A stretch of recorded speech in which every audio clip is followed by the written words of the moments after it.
We don't have a country if we don't have borders. We will build a wall. It will be a great wall. It will do what it's supposed to do.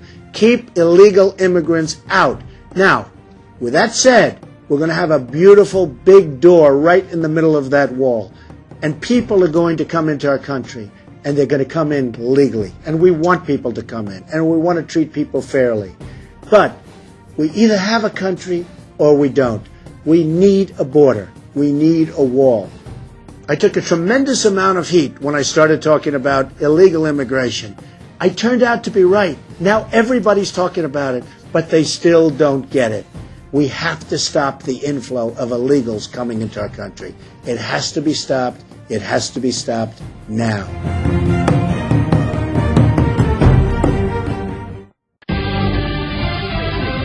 Welcome back to Hannity as we continue with 2016 Republican presidential frontrunner Donald Trump, who's with us. We're at Valdosta State University. Y'all having a good time? Okay. I had an argument years ago with Vicente Fox when he was president of Mexico, and I said, what about all the illegals that are leaving your country and coming into ours? He would not acknowledge the term illegal immigrant. We had a big argument on TV, on this show. Okay. And he called you a Nazi. Joe Biden apologized for you saying we've got to protect the country from drugs and crime. What is your reaction to both of them? Well, I watched. He also threw out the F-bomb. If you would have done it, or if I would have done it, it would have been the end of your job. It would have been, I don't know, I won't lose my job at least, but I would have gone through a big problem. You understand that? He threw out that word. It was so disgusting. And, you know, if you look at it, what he was really doing, he was indignant that somebody would actually tell him, first of all, he's not even the president anymore, but that somebody would tell Mexico that, you know, you're going to have to start coming along because they, and I get along great with the Mexicans, I get along great with everybody and everything having to do with Mexico, but they have ripped off our country so badly, and China, and Japan, and India, and Vietnam, and any other country that you want to talk about. We're going to make such great deals. We're going to change those deals. We're going to rip those deals up, and we're going to have real trade deals done by Carl Icahn and the smartest people in business. I've been down to the border for the Fox News channel. Right. And I've been all the way from the Rio Grande to San Diego. I was in a drug warehouse bigger than this room, floor-to-ceiling drugs. I was in an office building in San Diego. A tunnel had been dug from Mexico. Right. I was there when gang members were arrested. Believe it or not, I was on horseback, all-terrain vehicle, helicopters, and boats. Right. I've been down there 10 times. It is so dangerous. 600,000 crimes in Texas alone. Why don't people ever tell that side of the story? Well, look, we're going to have a border. It's going to be a real border, and we're going to build a wall, and it's going to be a serious wall, and it's going to be a serious wall. Just remember. And you remember I said it. And remember this also. Mexico, Sean, is going to pay for the wall. You know, these politicians come up, and they say, you don't really mean Mexico's going to pay. I'm a business guy. I've done unbelievable deals. You know, they talk about this deal, that deal. I've done hundreds of deals that are so good. Nobody ever wants to talk about the great deals. I've done unbelievable. In fact, I filed my financials with the FE. Nobody believes how good they are, the federal elections. And, you know, I'm very proud of it. And we will have Mexico pay for that wall. And you know what? If I'm wrong about this, you're going to all come back. We'll have another meeting, and I'll apologize to you, okay?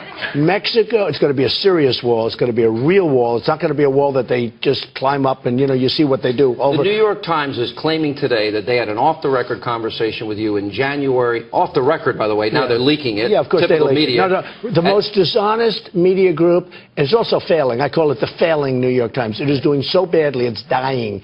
But I did. We had a board meeting. It was off the record. All of a sudden, they leak. It's all over the place. They said, "Oh, it's negotiable on the wall." Everything. By the way, it is negotiable. Things are negotiable. I'll be honest with you. You know, I'll make the wall 2 feet shorter or something.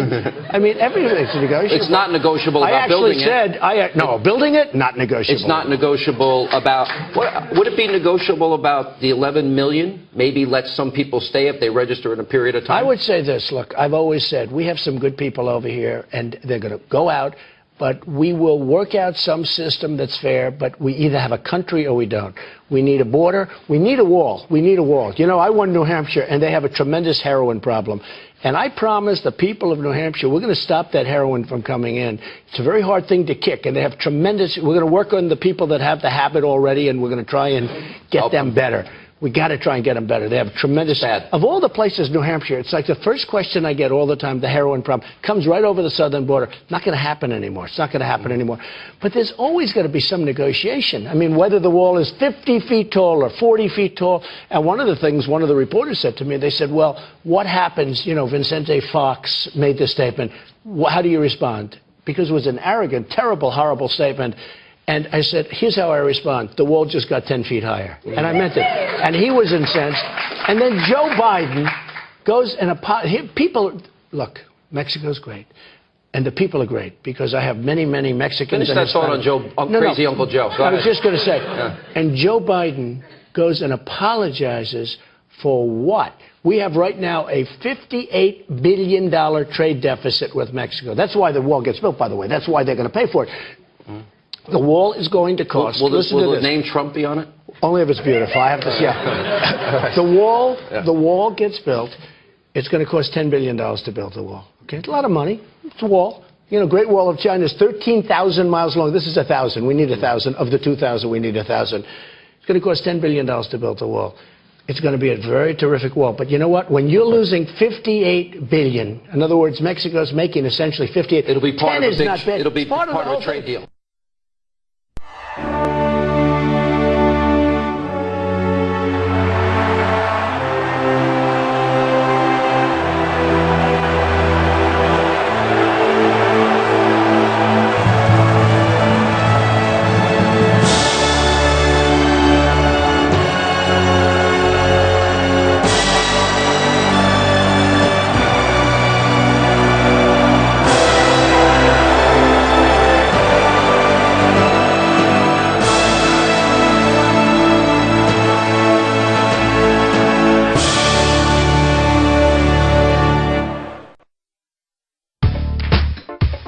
Mexico must pay for the wall.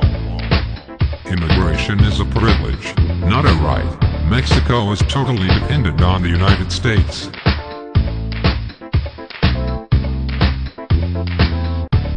Introduction: the provision of the Patriot Act, Section 356, the Know Your Customer provision, compelling financial institutions to demand identity documents before opening accounts or conducting financial transactions is a fundamental element of the outline below. That section authorized the executive branch to issue detailed regulations on the subject, found at 31 CFR 130.120-121. It's an easy decision for Mexico to make a one-time payment of $5 to $10 billion to ensure that $24 billion continues to flow into their country year after year. There are several ways to compel Mexico to pay for the wall, including the following. On day 1, promulgate a proposed rule amending 31 CFR 130.121 to redefine applicable financial institutions to include money transfer companies like Western Union, and redefine account to include wire transfers. Also include in the proposed rule a requirement that no alien may wire money outside of the United States unless the alien first provides a document establishing his lawful presence in the United States. On day 2, Mexico will immediately protest. They receive approximately $24 billion a year in remittances from Mexican nationals working in the United States. The majority of that amount comes from illegal aliens. It serves as de facto welfare for poor families in Mexico. There is no significant social safety net provided by the state in Mexico. On day 3, tell Mexico that if the Mexican government will contribute the funds needed to the United States to pay for the wall, the Trump administration will not promulgate the final rule, and the regulation will not go into effect. Trade tariffs, or enforcement of existing trade rules. There is no doubt that Mexico is engaging in unfair subsidy behavior that has eliminated thousands of U.S. jobs, and which we are obligated to respond to. The impact of any tariffs on the price imports will be more than offset by the economic and income gains of increased production in the United States. In addition to revenue from any tariffs themselves, Mexico needs access to our markets much more than the reverse, so we have all the leverage and will win the negotiation. By definition, if you have a large trade deficit with a nation, it means they are selling far more to you than the reverse, thus they, not you, stand to lose from enforcing trade rules through tariffs, as has been done to save many U.S. industries in the past. Here's another important way to fight crime: empower law-abiding gun owners to defend themselves. Law enforcement is great, they do a tremendous job, but they can't be everywhere all of the time. Our personal protection is ultimately up to us. That's why I'm a gun owner, that's why I have a concealed carry permit, and that's why tens of millions of Americans have concealed carry permits as well. It's just common sense. To make America great again, we are going to go after criminals and put the law back on the side of the law-abiding. Fix our broken mental health system. Let's be clear about this. Our mental health system is broken. It needs to be fixed. Too many politicians have ignored this problem for too long. All of the tragic mass murders that occurred in the past several years have something in common. There were red flags that were ignored. We can allow that to continue. We need to expand treatment programs. Because most people with mental health problems aren't violent, they just need help. But for those who are violent, a danger to themselves or others, we need to get them off the street before they can terrorize our communities. This is just common sense. And why does this matter to law-abiding gun owners? Once again, because they get blamed by anti-gun politicians, gun control groups and the media for the acts of deranged madmen. When one of these tragedies occurs, we can count on two things: one, that opponents of gun rights will immediately exploit it to push their political agenda, and two, that none of their so-called solutions would have prevented the tragedy in the first place. They've even admitted it. We need real solutions to address real problems, not grandstanding or political agendas. Defend the rights of law-abiding gun owners. Gun and magazine bans. Gun and magazine bans are a total failure. That's been proven every time it's been tried. Opponents of gun rights try to come up with scary-sounding phrases like assault weapons, military-style weapons and high-capacity magazines to confuse people. What they're really talking about are popular semi-automatic rifles and standard magazines that are owned by tens of millions of Americans. Law-abiding people should be allowed to own the firearm of their choice. The government has no business dictating what types of firearms good, honest people are allowed to own. Canceling visas. Immigration is a privilege, not a right. Mexico is totally dependent on the United States as a release valve for its own poverty. Our approvals of hundreds of thousands of visas to their nationals every year is one of our greatest leverage points. We also have leverage through business and tourist visas for important people and the Mexican economy.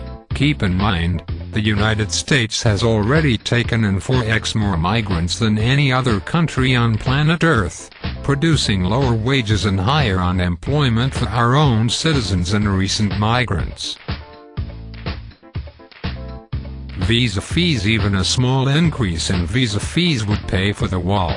This includes fees on border crossing cards, of which more than 1 million are issued a year. The border crossing card is also one of the greatest sources of illegal immigration into the United States, via overstays. Mexico is also the single largest recipient of U.S. green cards, which confer a path to U.S. citizenship. Again, we have the leverage, so Mexico will back down.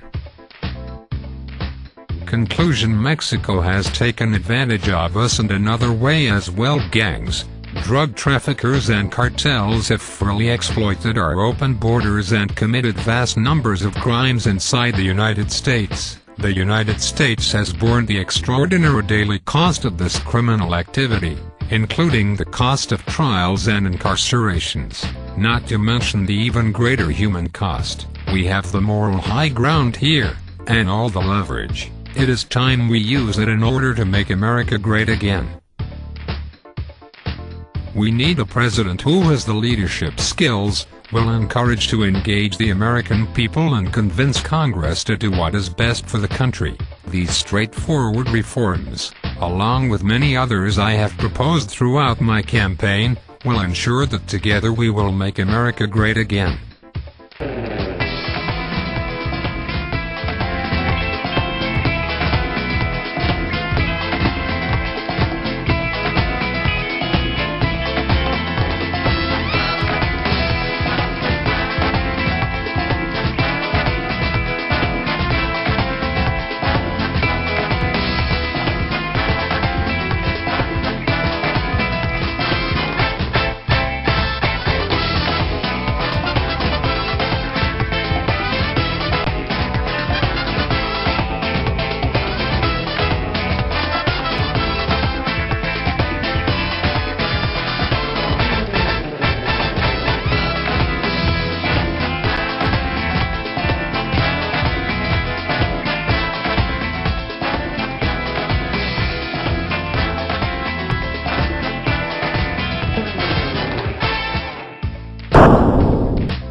Donald Trump makes the turnaround.